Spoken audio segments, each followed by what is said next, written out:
Shalom. Selamat pagi para pendengar yang diberkati oleh Tuhan dimanapun Anda berada saat ini. Kita akan sama-sama mendengarkan firman Tuhan melalui audio Renungan Pagi pada tanggal 7 Februari 2026 dengan judul Mengenal Ellen G. White. Sebelum kita melanjutkan bacaan renungan kita pada pagi hari ini, kembali saya mengajak semua para pendengar yang setia untuk berdoa bersama-sama. Kembali kami datang memuji nama-Mu ya Tuhan, karena Engkaulah patut disembah siang dan malam. Kami rindu untuk merenungkan firman Tuhan. Kami butuh kuasa Roh Kudus-Mu. Terima kasih Tuhan Yesus. Dengarlah doa dan permohonan kami Bapa, dan mau mengampuni segala dosa kami, karena kami sudah berdoa hanya di dalam nama Tuhan Yesus, Juru Selamat kami. Amin. Ayat inti kita terambil di dalam Pengkhotbah 12 ayat yang pertama. Demikian firman Tuhan, ingatlah akan penciptamu pada masa mudamu. Mari kita ikuti penjelasannya. Ketika saya sedang berdoa di mesbah keluarga, Roh Kudus turun ke atas saya, dan saya tampak terbang semakin tinggi, jauh di atas dunia yang gelap. Saya menoleh untuk mencari orang-orang Advent di dunia, tetapi tidak dapat menemukan mereka. Ketika sebuah suara berkata kepada saya, lihat lagi, dan lihatlah sedikit lebih tinggi. Mendengar ini saya mengangkat mata saya, dan melihat jalan yang lurus dan sempit, menjulang tinggi di atas dunia. Di jalan ini orang-orang Advent sedang melakukan perjalanan ke kota yang berada di ujung, yang paling jauh dari jalan itu. Tulisan-tulisan permulaan halaman 13. Kata-kata itu merupakan sebagian catatan dari penglihatan sorgawi pertama Ellen G. Harmon yang berusia 17 tahun pada Desember 1844. Ellen dan saudara kembarnya terlahir sebagai anak bungsu dari 8 bersaudara di Gorham, Maine pada tanggal 26 November 1827. Ayahnya, seorang pembuat dan penjual topi, akhirnya memindahkan keluarganya ke Portland, Maine. Di Portland, Ellen yang berusia 9 tahun mengalami kecelakaan yang sangat memengaruhinya. Wajahnya terkena lemparan batu oleh teman sekelasnya, dan ia dalam keadaan hampir meninggal selama beberapa minggu. Akhirnya ia pulih. Tetapi pengalaman itu membuatnya berada dalam kondisi kesehatan yang buruk, sehingga ia tidak dapat melanjutkan sekolah formalnya meskipun ia berusaha sekuat tenaga. Kesehatan yang buruk terus mengganggunya selama sebagian besar hidupnya. Namun, ketidakmampuannya untuk bersekolah tidak menghentikan pendidikan informalnya. Sketsa autobiografinya menggambarkan bahwa ia adalah seorang wanita muda dengan pikiran yang tajam dan sifat yang sensitif. Dan ukuran perpustakaan pribadinya pada saat kematiannya menunjukkan bahwa ia banyak membaca berbagai disiplin pelajaran. Kepekaannya tampak tidak hanya dalam hubungannya dengan orang lain, tetapi juga dengan Tuhan. Bahkan dengan sekilas membaca autobiografinya, kita sampai pada kesimpulan bahwa ia bersungguh-sungguh dalam agama sejak awal yang dapat ia ingat. Khususnya pemikiran bahwa Yesus akan kembali dalam beberapa tahun lagi membuat Ellen kecil trauma.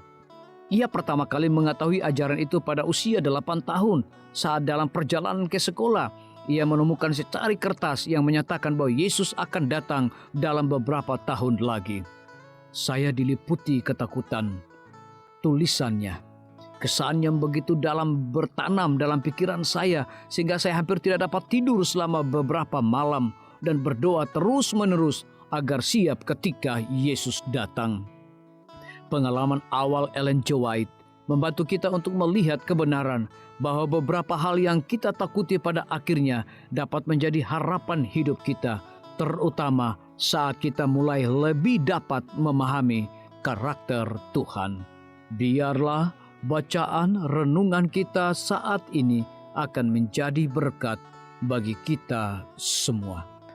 Kembali saya mengajak semua para pendengar yang setia untuk berdoa bersama-sama. Bapa kami yang bersemayam di dalam takhta kerajaan sorga, terima kasih Tuhan Yesus, oleh karena firman-Mu pada pagi hari ini memberikan berkat dan kekuatan rohani bagi masing-masing kami. Pada saat ini hamba berdoa untuk pemerintah kami. Tuhan memberkati Bapak Presiden bersama dengan wakil, para menteri dan seluruh stafnya, Bapak Gubernur bersama dengan wakil, Bapak Bupati bersama dengan wakil, Bapak Wali Kota bersama dengan wakil, camat dan seluruh stafnya, kepala desa, lurah, RT, RW, dimanapun mereka berada saat ini. Kiranya Tuhan lindungi mereka, pelihara mereka, curahkan hikmat dan pengetahuan sorga kepada masing-masing mereka, agar mereka dapat menjalankan roda pemerintahan boleh sesuai dengan amanah dan titah daripada Tuhan sendiri. Pada pagi hari ini kami juga berdoa untuk para tim medis. Tuhan berkati dokter, perawat, bidan, farmasi, nutrisionis.